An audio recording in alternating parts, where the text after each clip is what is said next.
So yeah, welcome to the post office, everybody. It's really nice to have you here, and I really believe in what these guys are doing here. So I think it's a really cool initiative that we're pushing forwards.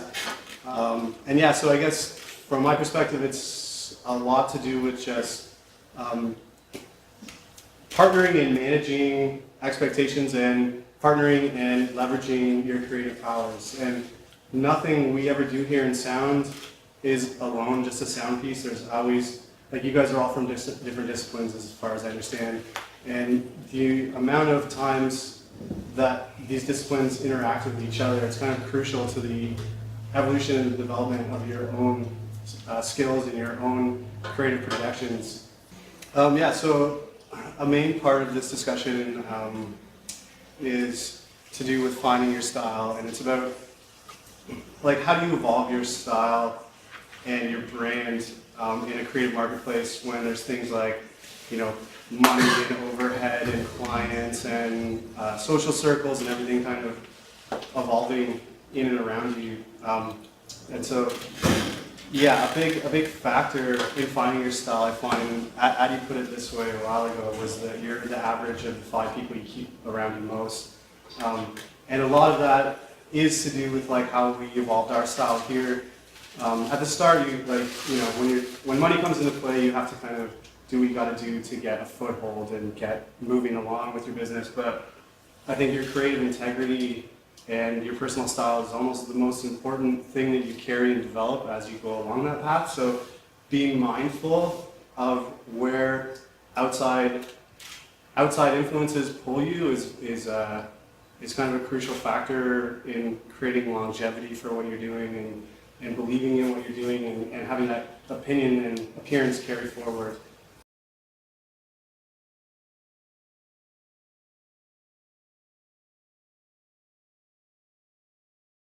We took jobs I wasn't necessarily, like, passionate about or didn't see eye to eye with the creative, and we're just doing it to, like, cycle through it.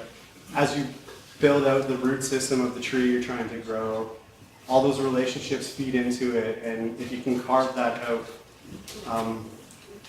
sometimes it's not the financial decision that makes you go that way. It's like we were doing, after we got settled, we were doing good with our business and stuff like that, but the culture wasn't really what I wanted. I felt like we didn't have an identity.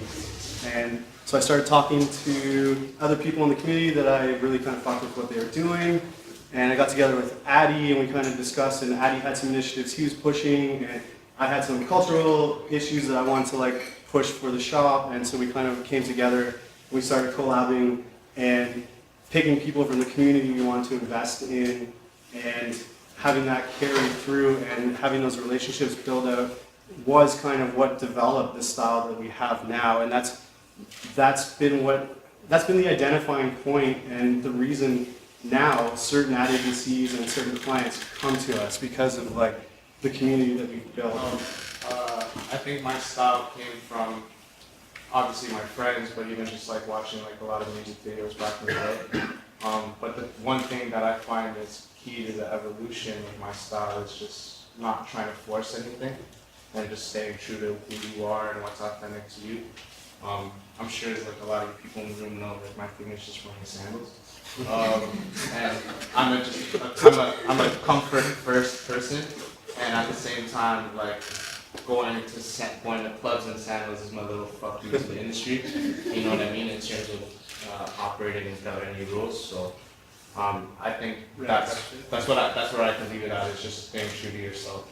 I mean, definitely the more you push yourself to evolve and kind of grow with it, and then learn new things, definitely will help you further yourself. And it's kind of a little scary to kind of jump into things and work with new clients and stuff like that when you don't really know all the answers and whatnot, and they look at you for them. You know what I mean? So it's tough, but yeah. And pardon me? How do you handle that when someone looks at you for answers and you don't know what they are, but you're supposed to have the answer? Yeah. Well, I mean, specifically for that example, it's like you kind of just got to figure them out for yourself. You know what I mean? And a lot of times it's like it's a lot of growing pains. You know.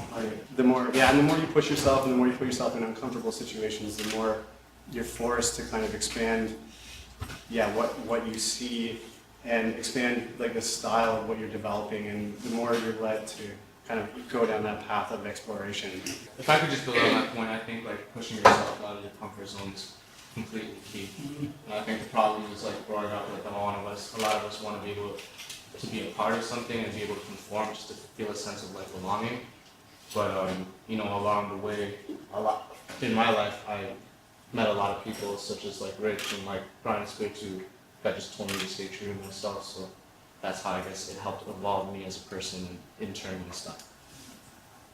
One of the first things I had to do as I was developing my style was figure out how I learned, right, and how I grew, because I recognized, like, as I was growing that, you know, I didn't fit very well into structure, but at the same time, I still needed a process. I still needed a style in which I was going to get things done.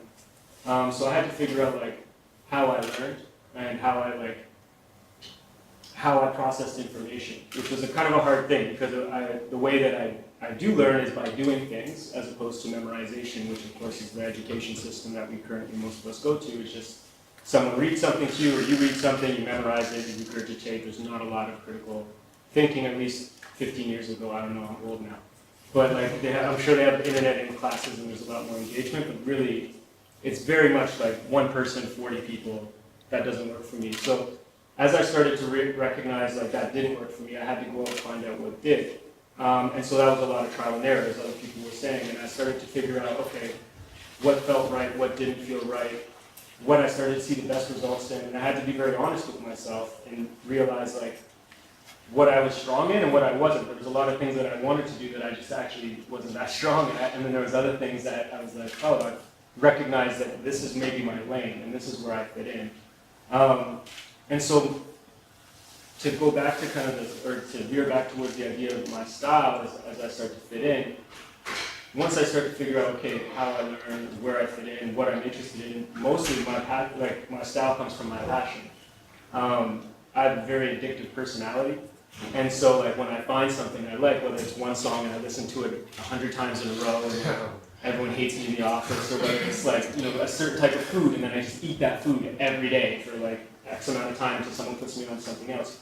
But I have that very addictive personality, and I go deep into like wormholes sometimes with things. But I think that, again, my style comes from my passion, because where it brings me is it then informs the influences, of course, you know, that are starting to then be like, okay, I'm taking this in from outside environments and outside stimuli. So the more that I follow my passion, the more that my style emerges, is what I've found.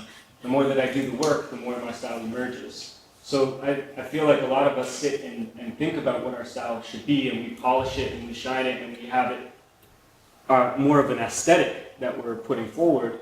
But what I've recognized is that my style is kind of messy, but that like gems come out of it, and there are moments that genius happens, you know. And so I think that's what I started to recognize, is that I'm not going to be, you know, one of those 10 out of 10 type of thinkers that's always going to come and is always going to knock everything out exactly what it's in. I'm going to throw 9 ideas against the wall. One of them is going to be fucking brilliant, and we're going to run with that. The other 9 I have to let go of, you know, instead of trying to make all of them work. So that's a big part of my style. I think comes from very much, as you said, the personal, but it comes from that passion of what am I actually interested in?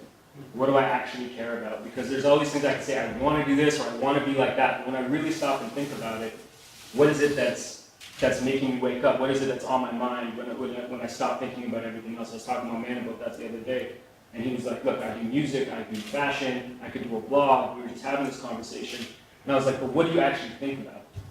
It's like, you can do all of those things, that's great, but what do you actually wake up and think about? Because who cares if you can do all those things?